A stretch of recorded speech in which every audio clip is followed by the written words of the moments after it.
একটা অ্যান্সার হবে 1 আর একটা অ্যান্সার হবে 7/5। কিন্তু কিভাবে বললাম?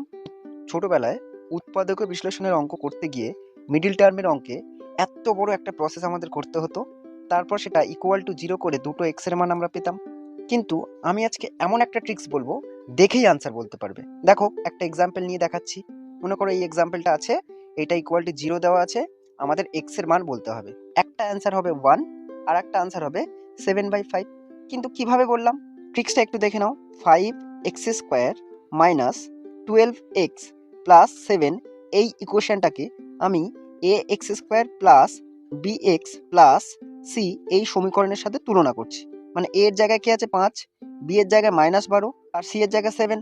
ট্রিক্সটা হচ্ছে a plus b plus c equal to যদি 0 হয়, তাহলে x এর একটা মান হবে 1 আর একটা মান হবে c/a। a বলতে 5, b বলতে -12 আর c বলতে 7। তাহলে 5 সাথে 12 আর -12 কত হচ্ছে? 0 হচ্ছে। তাহলে আমরা বলতে পারি একটা x এর মান হচ্ছে 1 আর একটা x এর মান হচ্ছে c/a। c বলতে কত? 7 আর a বলতে 5।